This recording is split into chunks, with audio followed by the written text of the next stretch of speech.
Welcome to the Amplifying Leadership podcast. I am your host, Tara Lehman, a partner, coach, and consultant at Twin Life Coaching and Business Services, of which Amplifying Leadership is a division. This podcast is a place dedicated to amplifying your leadership through our guest stories, information, tips, and more. To learn more about our leadership division, please visit us at amplifyingleadership.ca.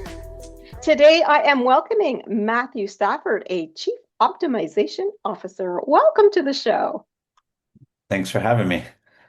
Let's start with, what is a Chief Optimization Officer? Yeah, so it kind of developed out of my own need. We are in the e-commerce world and we have our own e-commerce site. And when I realized that as we optimized the site, our ads did much better and fixed lead flow, fixed the amount of sales, that it was really the user experience on the website that we needed to work on. It wasn't necessarily more traffic because Ah, most websites don't actually convert very well. So you send a whole bunch of people there and 2 or 3% convert. I realized like, hey, 100 people raised their hand, said they were interested and came to the website. If I can get two or three more of them, I just doubled the business on the same amount of ad spend. And right. so I started working on optimizing the user experience on a website, which all businesses have. Love that. Love that. Love the title too. Yeah. So why don't you tell us a little bit then about your leadership story? How did you get to where you are today? Yeah, it happened really just through experience. I started my own business right out of school Wow. and started building that up, and we had about 25 to 30 employees. And what I realized was I probably was really good at being a hard worker hmm instead of creating systems. And so I ended up living, breathing, doing everything in the business to make up for my lack of leadership. And I realized that that wasn't sustainable because I would go hmm from working very hard to burnout and then working very hard Yes. to burnout. And so there wasn't any sustainability built into that. So obviously, I started doing a lot of reading. I went to a Tony Robbins event where I signed up for one of his programs and where we got a monthly DVD and a booklet and started applying the things that I was learning there and realized that um, the better communicator I was, the better the business did. Similar to what we do now on our websites, for our clients. And I have about 35 employees now. So Wow. yeah, it really requires uh, good communication in order to keep everybody rolling the boat in the same direction. Absolutely. Communication is my favorite leadership topic. It's a big one Yeah. and it has to happen, doesn't it? Yeah, and I really Yeah. think the communication has to be very authentic and vulnerable hmm because no matter what, your employees or your team members will always look at you different than the other team members because you're the one that hmm decides whether they get a check or not and when they get it. And so, as much as you want to be their friend, it requires that you understand the dynamic of the relationship. And if you can be vulnerable and communicate when you make errors, it gives them permission to do the same, which helps hmm you keep everybody going the same direction or them not hiding their errors, trying to not show them to you, which a lot of times causes a lot more trouble than just them being very honest about it and then use it as a hmm teaching moment. Yeah, it's a lead by example thing, isn't it? We're human, we're going to make mistakes. So let's let everybody know it's okay and let's own them rather than, it was Matthew who did it. Let's own it Yeah. and say, no, it was me, right? Yeah. Absolutely. Let me ask you this. We have a lot of decisions as leaders. In this economy, sometimes we're just overwhelmed with the to-dos and the deadlines and all that other thing. Why is bringing in this type of workplace culture where it's strong communication, things like that, why is that so important in order for us to build our teams or even our organizations? Well, I think it creates efficiency. There's Yeah. only so much that we can do as the leader.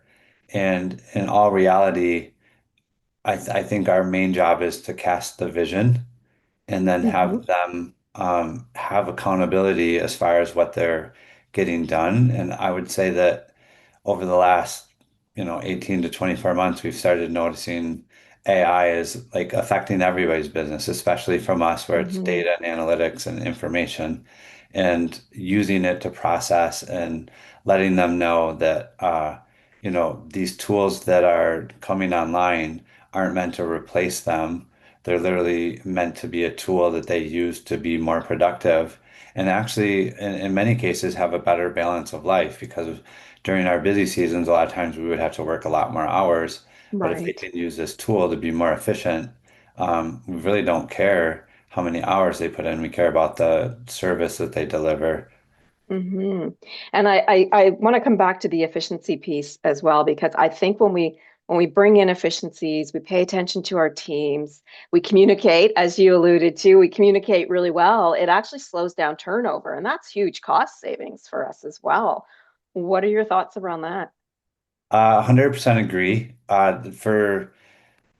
For whatever reason, I probably am really good at the relationship aspect because we really don't churn employees. I Excellent. would say probably all but two that we hired this year have been with us for almost 8, 9 years. That's So good. yeah, Mhm. I feel very solid there. For sure, I'm a little critical of myself in many areas, but that as far as creating a culture where people feel seen, heard, and accepted matters to me. And that doesn't mean, that we provide a whole bunch of perks and do all that because I'm not sure that that really helps productivity. And we're remote, so it's way more Mhm. accountability that the client is getting exactly what they need or that they feel like they're getting a world-class service. And that's the vision that we create, and that's where the accountability is centered around. And I love that you balance it. They have accountability to do their job, but they also get to feel valued, heard, even seen, depending on what it is, right? Like, I think it's a great balance. It's like you said, you can't give all the perks and then still hope for something. You actually have to apply things like letting them feel valued and heard. So, how does it help build a strong workplace culture? Maybe when we have these times that are uncertain, we'll call it, in the world, or even when we're scaling. Yeah, what I would say, I think part of the reason that our business has been so sticky with our team members is that I'm very open right from the very beginning that I don't want them to just parrot my ideas, that I want them to contribute theirs as well. Mm, Because the company can, if they have to do everything that I say or believe everything that I believe, then the company will never do or grow beyond my own knowledge base. And I think that we've done a really good job of hiring very smart people. And so why pigeonhole them into hey, you have to do it this way. If they have a better mhm, way, we want that. And they're allowed to disagree with me and share why. And I'm happy to look at better ideas. I used to, like I was saying, I used to actually think I'm really smart and I'm a hard worker. And I had a mentor say, well, what if you didn't think that you were really smart? What would that open up for you? And I'm like, yeah, it would give you the ability to give everybody a voice and look at a lot of different perspectives. And I will say mhm. that having that mentality of I'm not that smart, I'm open to other people's ideas. There's certainly people that have built much bigger companies, lot more employees. So they probably have figured out something that I haven't. So if I go into it not thinking that I know everything, it gives me, the fresh eyes to be curious and understand from other perspectives than my own. Yeah, and I love that you say that, I always say leaders don't know everything. We're not perfect. We need that input from our employees. And you allow a couple of things which I love. Number one is we want their ideas because we're not perfect and our idea may be good, but it might not be the one that takes us to the next level, Right. right? Right. Yeah. And then the other thing that you said was they're allowed to disagree. And that's where I find a lot of my clients or organizations don't do well because they don't want to hear negative feedback. They don't want to hear, I have a better idea. How do our leaders overcome that, or how do organizations overcome that fact that it's okay if people disagree with us? We're not perfect. Yeah, I think that probably goes into your level of emotional intelligence, understanding that, of course, we think our idea is right, or we wouldn't say it, but we have blind spots, and they're called blind spots for a reason.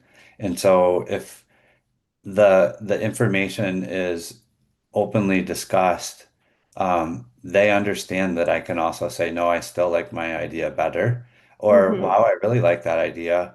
And then we flesh it out and actually take action on it.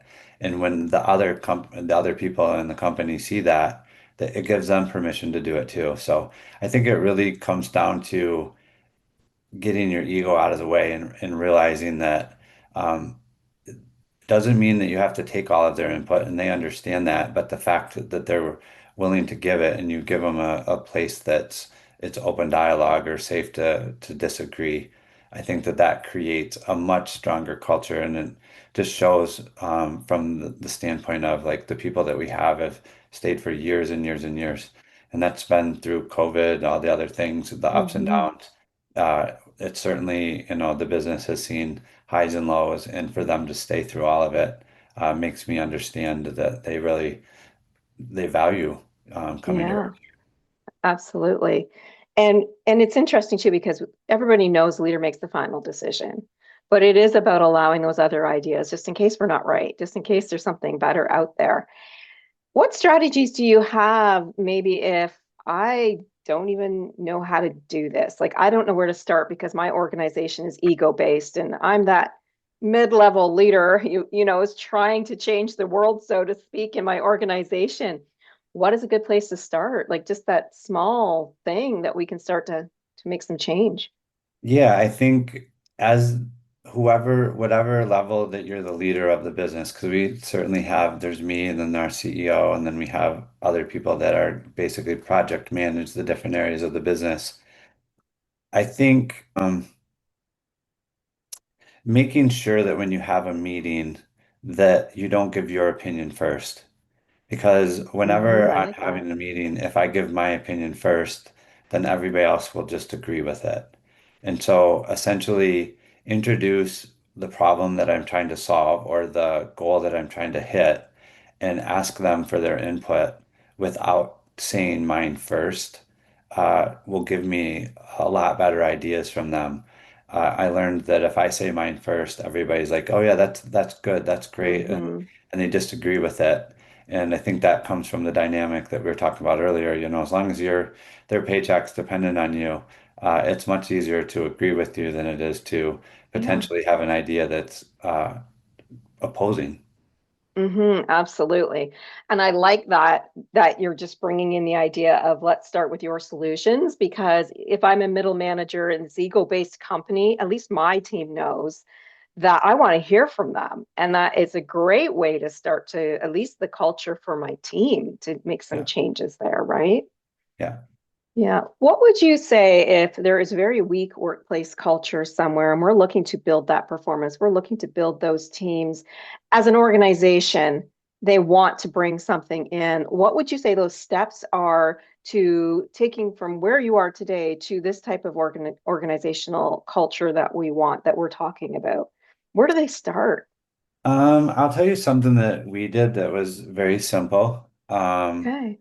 Understanding that you praise what you want more of. And so we use Slack for communication. And so we Hmm. created a gratitude channel, which is Oh, I where like it. each person that wanted to participate, we tell them that they need to for the first 30 days.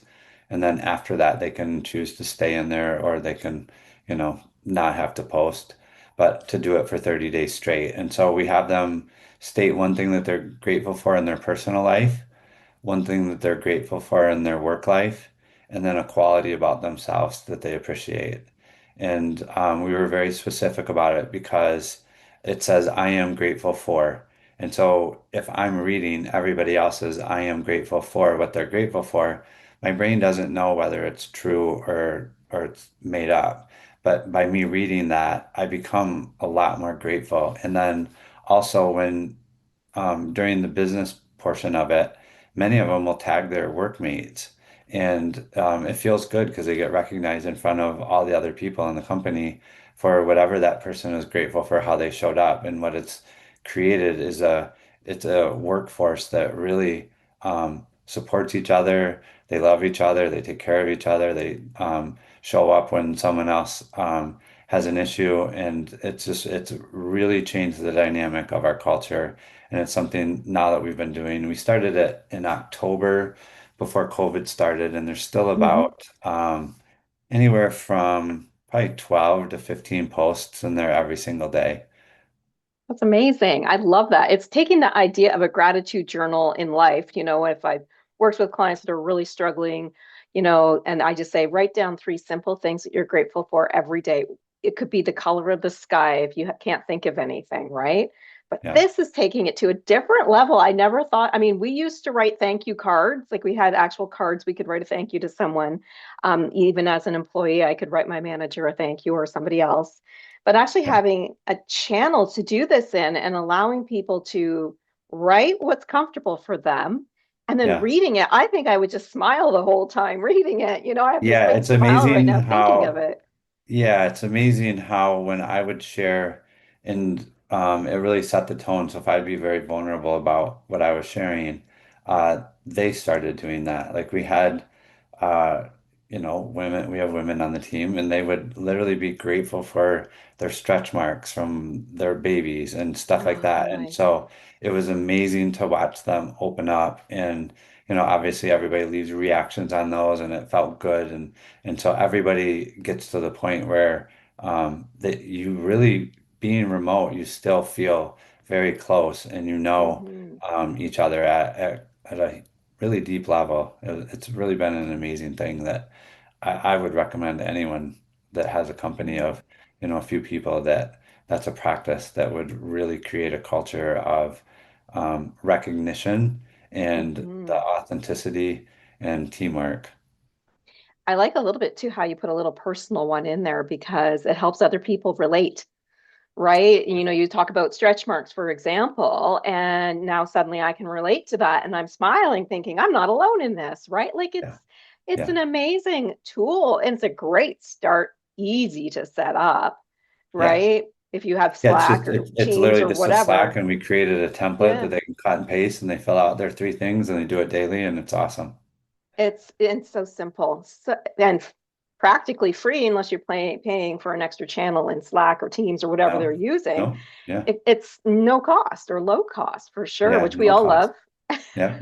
We all love that right As now. a leader, you got to make sure that the creep doesn't happen. So yeah, Yeah, it's yeah. free to add another channel, and I'll guarantee you that there's certainly ROI to it because of the way that they Oh support yeah. each other, especially being remote where they don't have the opportunity to be in an office together. It's made a huge difference. And the ROI on when people are there for so long and you're not constantly hiring. I mean, it's so expensive to recruit. People don't really understand the cost of it, especially if you're doing it frequently. I mean, you're saving tens of thousands, if not hundreds of thousands of dollars by not hiring every year because someone's unhappy with the workplace they're in, right? 100%. Yeah. So we've got our Slack channel now. We're being grateful for each other. What is the next thing that we can do to help build and continually build a workplace culture that's strong and always about moving forward collaboratively? Yeah, I think readers are leaders. And Mm, so me setting the example and sharing things that I'm learning from what I read, again, that sets the tone that I'm not just relying on what I already know, but that I'm seeking out new information. And another thing that we've done is we created a company meeting around AI, and then we did like a special AI Olympics, and we asked everybody to bring three tools that they could research and that would help them be more productive in their job over the next 90 days. And so we got everybody on, and it took about 3 or 4 hours, but everybody went through the tools that they had researched and what they were committed to using. We use the EOS system. And so having three tools, and it was at the beginning of the second quarter what we did, or the beginning of the third quarter, sorry. We asked them to schedule one tool as their rock for each month. And so at the end of those 3 months, they would have tried out each tool for 30 days to see what was helping them be more effective. And Mm, we've been doing this about 10 or 12 years, and I would say during the third quarter, we had two or three of our biggest wins ever as far as nice. split testing and results. And it literally, I think it's come from them being more productive or getting all the time-consuming tasks taken care of, or 90% of the way with AI, and then them being able to finish it up gives them Mhm. more bandwidth to think about how to do a better job rather than just check a box every day. And I love the idea of finding efficiencies. I'm a huge advocate for that as well. Like, where is your work inefficient? And gaining that feedback. What you did was just absolutely amazing, especially for a tech organization. It's like, let's figure out what works and what doesn't. So we're utilizing the tools effectively and the ones that actually are going to help us move forward. I think Yeah. people could do that even if they're not in tech. Asking for that feedback. Where do you see inefficiencies? How do you think we could fill those inefficiencies so that we have more brain power to be strategic rather than always firefighting, right? Yeah, we hire people for their smarts, not for, I always tell everybody that we're all worth minimum wage from the neck down. So it's really what we know is how we Mhm. determine our worth. And so if we can be more efficient in how we learn, we can be more efficient in how we teach ourselves and become more productive.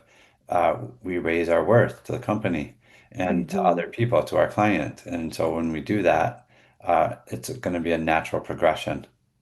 Yeah, absolutely. I want to back to something else that you had mentioned, which is about the feedback piece, which I'm a huge advocate of leaders asking for feedback. How does that help build like stronger cultures when we as leaders are not just tell, but we're actually asking for feedback on ourselves or the organization, etc. How do you find that that can change a culture? I think first they have to be able to trust that they can say it without blowback.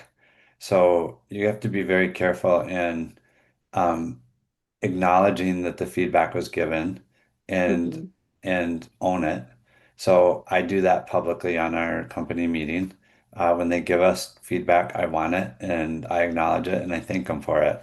And I don't ever criticize it or try to give my point of view. I just accept it and then I'll work on that. And I think Hmm. through that process over the years, it's just been a very open dialogue. And, a lot of times in my gratitude, because I post every day, I'll actually um, tag them and tell them I'm grateful for the feedback I got. And so I'm telling the whole company at that point that it's okay and I'm open to that and that I'm acknowledging it. And I love that. I love gaining feedback myself. And I think it's really, really important for even developing our skills because now we know where there might be gaps or even weaknesses. And I think it's something that a lot of leaders struggle doing. Yeah, I'll just name and do the mission. I'm very quick, and a lot of times I would bullet point communicate without the context Mm, or being very clear, and it would create a lot of back and forth. And so getting feedback from them about that communication style, hey, you know, 3, 4 more seconds, you could have given me a little more context or and it would have saved 3 or 4 messages. And learning mm. that and then acknowledging it for sure has helped us a lot. Yeah, because people don't like to waste time on things, right? If we can be very clear in our communication, which we started talking about earlier, Yeah. and give them the concise, clear messages that they need and asking for that feedback, we're certainly changing the culture, even just by doing the simple things like that. Yeah. Yeah, absolutely. What do you have any strategies you wanted to share that we haven't covered yet for leaders who are trying to make a good workplace culture shift for the better? I think sometimes simple is better than a whole bunch of things. Yeah, Uh, because you can have a lot of intentions, but is it sustainable? Is it something that you can do every day? And I think the things that we've talked about are very simple and don't require a agreed. lot of time. And I think that that will probably in the long run be a lot more effective than having new policies and hey, we do this way now and da da da. But uh, yeah, just over time, something that's simple and the way that we get our feedback, it's ongoing. So it's not like something that we do once a quarter. It's Mhm. literally every day, and through that every day, we're always iterating and getting better. That's excellent. That's excellent. And I love that you talk about keep it simple because we do feel overwhelmed these days. And so if we can just start one thing simple, your gratitude thing is an amazing way to keep it simple and learn more about people and have a smile every day when you read them, right? I think that's Yeah, a great place to start. yeah, yeah. Excellent. So to wrap up today, do you have that key takeaway you want our audience to take today, something that you know will help them with building workplace culture? Yeah, I think we grew the most when I invested in my own emotional intelligence because the leader does set the tone. And so I do believe that businesses don't have business problems, they have people problems. And what I mean by that is it doesn't matter what industry your business is doing or in, there's probably other businesses that are 4 or 5 times or 100 times bigger than you. So it's not that your business isn't capable of being much bigger or running much more efficient or being more profitable. It's typically the people that you have and the way that they show up. And so I really believe that that starts from the top. And when you do that as a leader, then the other people you set the tone for the culture for them to get better themselves. And I think if you build up the people, they'll build the business. Yeah, let's go back to the fact that we're not perfect. We can learn, we can grow, and we can develop as leaders. Absolutely. Yeah. Well, thank you very much for an awesome conversation. If our audience did want to find you online somewhere, where can they find you? Yeah, my website is buildgrowscale.com and my email is matt@buildgrowscale.com. And I'd love to look at your website or have a conversation. Excellent. Thank you so much for sharing all these insights and great tips about workplace culture today. Yeah, thanks for having me. Of course, we want to thank you, our audience today. We hoped you gained some valuable information or tips from today's conversation with Matthew on workplace culture. If you enjoyed this episode, be sure to leave us a great rating. This helps us and our guests like Matthew reach even more leaders with these helpful tips, information, and advice. We love helping leaders grow and thrive. We would love for you to consider our brand new Amplifying Leadership community. For more information, find us at amplifyingleadership.ca/community-info. Leadership is better when we do it together. For more information about all of our Amplifying Leadership services, please visit us anytime at amplifyingleadership.ca, a division of Twin Life Coaching and Business Services. Until next time, remember, leadership matters.